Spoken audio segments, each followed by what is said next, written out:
फिर भी कल इनकाउंटर हुआ, तो मैं 2 लाइन बोलना चाहूँगा। श्रीनगर पुलिस को इन्फॉर्मेशन मिला था कि जेवन पर जो अटैक किया था उसमें 3 टेररिस्ट पंथाचो के आसपास छिपे हुए हैं। श्रीनगर पुलिस सीआरपी लेके जब कॉर्डन डाला, अंदर से फायरिंग आ गया, जिसमें उस फायरिंग में इनिशियली फायरिंग में पुलिस के 3 और सीआरपी के 2 पर्सनल जख्मी हो गए। उसको हम लोग तुरंत बीबी कैंट हॉस्पिटल ले गए, सारे स्टेबल है। बाद में एक और इंजर्ड हो गया। उस इनकाउंटर में 3 रेडेड टेररिस्ट मारे गए जैश मोहम्मद का। उसमें से एक सोहेल अहमद राथर है, जैसा कि मैंने कल आप लोगों से शेयर किया था काजीगुंड में प्रेस कॉन्फ्रेंस में कि उस एफटी के अलावा सोहेल भी इन्वॉल्व है। सोहेल का अभी तक आइडेंटिफिकेशन हो गया है, बाकी 2 का हम लोग प्रयास कर रहे हैं। लगता है कि दोनों एफटी होगा, क्योंकि अभी तक कोई पेरेंट्स या कोई किसी ने कोई क्लेम नहीं किया है। ये इनकाउंटर जम्मू कश्मीर पुलिस के लिए बहुत इंपॉर्टेंट था, क्योंकि 13 दिसंबर को जब अटैक हुआ था तो उसी रात मैंने आप लोगों से प्रॉमिस किया था कि किलर को जल्दी हम लोग न्यूट्रलाइज करेंगे। जे.एन.के पुलिस ने एक टीम की तरह काम किया, पूरे डिस्ट्रिक्ट भी दूसरे डिस्ट्रिक्ट भी इसमें हेल्प किया, और इस इनपुट को छोटी सी इनपुट को डेवलप करते करते कल ये मुकाम आया, जिसमें हम लोगों को सक्सेस मिला। अब मैं आप लोगों से पिछले 1 साल में जम्मू कश्मीर पुलिस और सिक्योरिटी फोर्स के साथ मिलकर हम लोग क्या क्या अचीवमेंट्स प्राप्त किए हैं, क्या क्या चैलेंज आगे है और अगले साल क्या करने वाले हैं, तीनों टॉपिक्स को कवर करेंगे।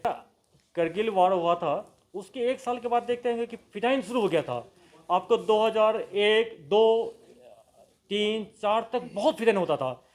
जम्मू कश्मीर पुलिस और सिक्योरिटी फोर्स को बहुत दिक्कत हुई, लेकिन धीरे धीरे हम लोग एसओपी में चेंज किए, ट्रेनिंग को इवॉल्व किए, पूरा कंट्रोल कर लिए। उसी ढंग से हैवी टेररिस्ट पिछले जनवरी से हम लोग के लिए तंग कर रहा है, और इसके लिए हम लोग इंफ्रास्ट्रक्चर टेक्नोलॉजी पर फोकस करेंगे, टेक्नोलॉजिकल अपग्रेडेशन को डेवलप करेंगे। हम लोग सर्वेलेंस को करेंगे, एनालिसिस को बढ़ा देंगे, सोशल मीडिया को।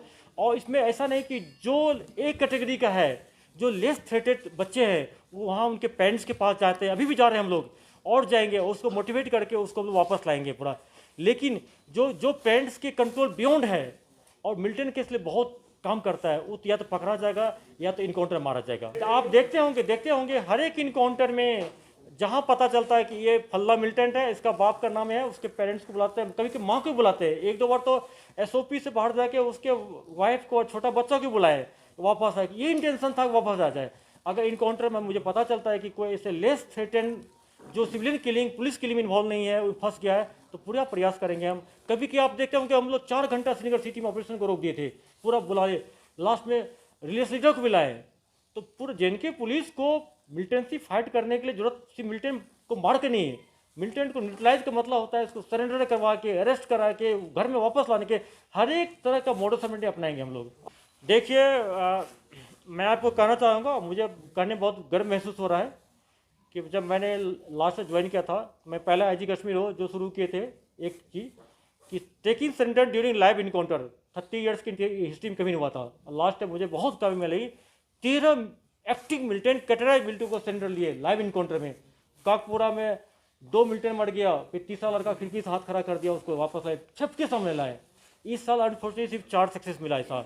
इसको हम लोग बढ़ाएंगे, हमको कोई दिक्कत नहीं है, हम क्यों नहीं करेंगे, करना चाहिए पूरा। और ऐसा भी नहीं आजकल के ऐसा हमको थ्रेट है कि इनकाउंटर साइड में पथरा हो रहा है, करेंगे, बिल्कुल करेंगे। अगर मुझे पता होगा, इसीलिए हम हरदम कहते हैं जम्मू कश्मीर पुलिस के ऑफिसर को, चाहे डीआईजी, एसपी को, रात में हम डीआईजी को हटका के भेजे, तुम वहाँ पर जाओ। जब जब सीनियर अफसर लीड करेगा, ये क्वालिटी डैमेज कम होगा। सेटअप में मीडिया वाले को, पॉलिटिशियन को, इवन की फैमिली को अधिकार है कि मैं इस तफ्तीश से मुतमिन नहीं हूँ, आप हायर लेवल करो, आप एनआईए को दो, सीबीआई को दो, हाईकोर्ट को दो, हमको कोई एतराज नहीं। लेकिन किसी की तफ्तीश को खराब है बुरा, ये डिसाइड ऑनरेबल कोर्ट करेगा। एसआईटी क्या है? एसआईटी इन्वेस्टिगेशन कर रही है, एक डीआईजी रैंक ऑफिसर, वो केस को चार्जशीट करने के बाद ऑनरेबल कोर्ट को सबमिट करेगा, जुडिशियल डिटर्मिनेशन होगा, कोर्ट जज डिसाइड करेगा ये खराब बुरा है।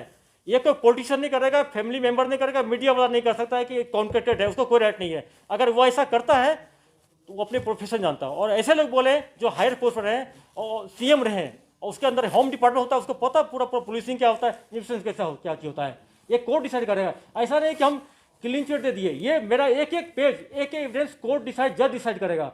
हम लोग नहीं करने वाले, कुछ नहीं होते हैं। तो मैं ऐसे लीडर को रिक्वेस्ट करता हूँ, एडवाइस करता हूँ कि पब्लिक को इंस्टिगेट नहीं करें, लेट द कोर्ट डिसाइड। अगर कोर्ट को यही बोला कि गलत है तो कोर्ट उसको कहेगा फिर से रिसब्सिड करो, एनआईए को दे दो, सीबीआई को दे दो। बिल्कुल, इसका देखिए आज के डेट में पाकिस्तान को किसी से डर लगता है तो जम्मू कश्मीर पुलिस से डर लगता है।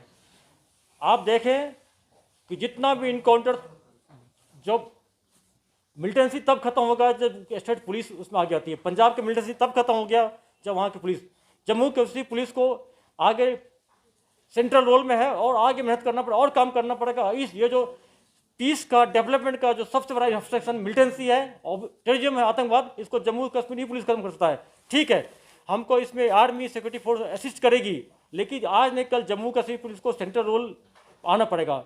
आप खुद एनालिसिस करें कि जितने को ये सिविल पुलिस वाले को इनको मारा है अटैक में मिलिटेंट, उसमें आपको 5% नहीं मिलेगा कि जो एसओजी में कभी रहा हो। ये सिर्फ अपनी कमजोरी को छिपाने के लिए, हमारे 2 बच्चे वहाँ पर चाय पी रहे थे तो पीछे से गोली मार के भाग जाता है, कोई मस्जिद में नमाज पढ़ने जाता है तो पीछे से गोली मार के भाग जाता है। उनके मॉडस ऑपरेंडी है कि जेएनके पुलिस को डिमोरलाइज करो, लेकिन जेएनके पुलिस के भी डिमोरलाइज होने वाली है। जेएनके पुलिस जिस राह पर चल रही है और आगे जाएगी, इस जो शांति, पीस और डेवलपमेंट का जो दुश्मन है उसको न्यूट्रलाइज करेगी।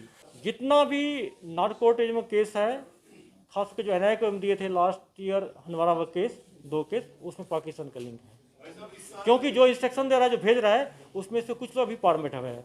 ये प्रूव हो गया है। 2022 में सबसे बड़ा चैलेंज क्या है आपके लिए? हमने देखा कि साउथ आपको प्रायोरिटी बताए तो वही चैलेंज है, वही प्रायोरिटी में रहा है। श्रीनगर का आप कैसे देखते हैं? क्योंकि अभी तक इस पिछले सालों में साउथ रहा है फोकस, लेकिन श्रीनगर में आपको लगता है कि ये कोशिश है कि श्रीनगर सिटी में, देखिए श्रीनगर सिटी में अनफॉर्चुनेटली इस साल ये जान के इसे इसलिए क्लेम किया कि श्रीनगर सिटी में कोई एक्शन होता है तो उसका न्यूज बनता है। ये अगर ये कुपवाड़ा में हो जाए, शोपिन में होता है, न्यूज नहीं बनता है। ये मिलिटेंट टेररिस्ट पाकिस्तान अपने आप को न्यूज में बनाए रखने के लिए श्रीनगर सिटी को टारगेट किया है। दूसरा कारण है, श्रीनगर सिटी का पॉपुलेशन ज़्यादा होता है, वॉल्यूम व्हीकल ज़्यादा होता है, यहाँ एक दूसरे को लोग कम जानते हैं तो उसको यहाँ छिपना ईजी होता है। अगर किसी जगह पुलवामा में जाएगा तो पता चल जाता है यहाँ पर कि, लेकिन हम लोग में जो कमी था, इंटेलिजेंस नेटवर्क की तरफ जो वीक था, उसको बढ़ा रहे हैं। एक कंटिन्यूस प्रोसेस होता है, जम्मू कश्मीर पुलिस इससे निभात पाएगी। और आपको जानकर खुशी होगा कि इस साल सबसे ज़्यादा इनकाउंटर श्रीनगर में हुआ है।